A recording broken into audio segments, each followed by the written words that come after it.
Hey guys, this is Dimitri and welcome back to another Hardware Canucks review. The Obsidian line from Corsair sure is a popular one with that elegant design and the high quality we've come to expect with every Obsidian. The new addition to the lineup is really meant to close the gap between the 900D and the chassis that really started it all for Corsair, the 800D. So you're looking at the 750D with a pretty reasonable price of $160. Here it is next to the monster 900D for size reference, and it does appear to be quite a bit smaller, but don't forget this is a full tower and anything standing next to the 900D will look miniature. There are differences in build quality though, starting with the front element of the case that is actually heavy duty plastic and not steel, while maintaining a very familiar exterior design with a huge windowed panel and a brushed aluminum finish on the front.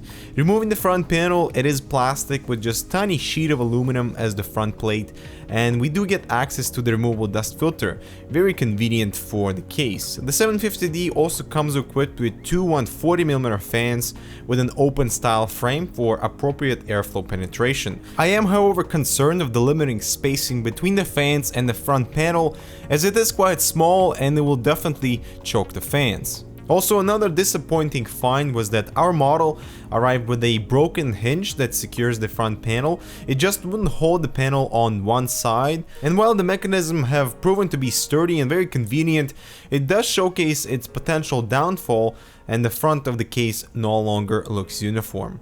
All of the connections are located at the very top with 4 USB ports, audio jacks, and your PR buttons. Given the chassis is quite wide, many have expressed their concerns with optical drives and how it disturbs the front look of the case, and I have to agree. The top of the case features a large magnetic dust filter, very simple to just peel it off, and we do get a lot of fan mounting options, exactly the things we'd like to expect from a full tower. So a 360mm rad support here is possible. There are also rubber inserts for the fans that will help against audible vibrations. At the rear of the chassis we get that extra venting area for the top, plus an exhaust fan, 9 PCI slots, and a power supply dust filter at the bottom. Taking a look at the very bottom of the case, aside from the dust filter, we also get optional bottom fan mounts. But notice there's no dust filter, which is rather disappointing, but you'll see later that this is not the only flaw for the bottom intake. And finally, let's get inside the case, and first thing you notice are the two drive cages that are installed at the bottom that allow resistance-free front intake. These use standard flexible drive caddies with SSD support as well, and the cage system is flexible with mounting. For example, you can stack them and install in sort of the conventional spot that clears up room at the very bottom. This allows users to get access to the bottom intake slots with lots of clearance until the bottom hard drive cage. Both platforms are easily removable, but aside from not having dust filters included, I don't think Corsair designed this well, as the closest fan mount is practically touching the frame. You can see this with our 120mm fan, meaning there's no clearance for a 240mm radiator, as lengthwise it just wouldn't fit. This is questionable considering this spot would have been ideal for a 240mm radiator without sacrificing on storage, as if you wish to mount a radiator to the front, you do lose out on one of the drive cages. And turning the case around, it is a pleasant sight to see a lot of cutouts, especially for the bottom mounted drive cage, plus a whole array of toolless SSD brackets, and I'm happy to finally see these integrated more and more into the chassis, so a really big thumbs up for Corsair for this type of implementation. These are easily removable, you simply insert the SSD in, plus you can secure the drives with screws for extra reassurance. The whole mounting system seems robust, and you can further secure the bracket to the frame with a single screw. Plus the drive caddies are designed with cable management in mind, with appropriate cutout to route your SATA cables. Plus the drive cage is appropriately spaced to allow SSD brackets to be installed without any clearance issues. There is an inch of room in the back for all your cables, plus you can tuck them at the very bottom, so I really was not expecting anything less from Corsair.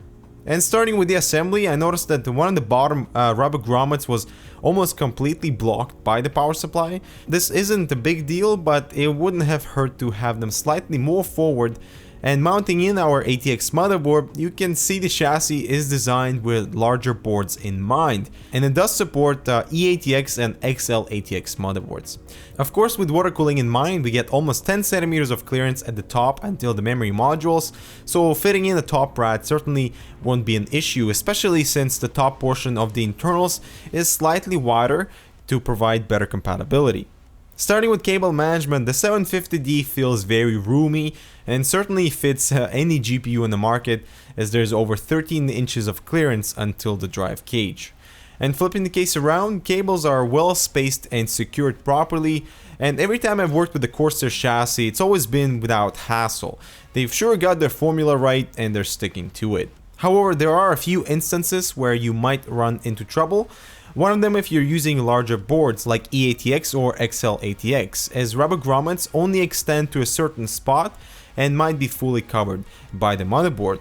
Also, this case is equipped with 9 PCI slots, meaning 4-way SLI or crossfire is possible, but you will have to reposition the drive cage as it does prevent clearance for the 2 bottom PCI brackets. And closing the panel, you get a very simple and clean looking chassis with your hardware just peeking through the window, so it certainly has potential for awesome lighting for you to show off. And I am going to conclude by stating that newly added Obsidian is a very spacious chassis with modular drive cages, innovative SSD brackets, and that elegant yet simple look that many people desire. But I feel the 750D lacks flexibility when it comes to water cooling, especially for the limited room at the bottom, plus there's no dust filter.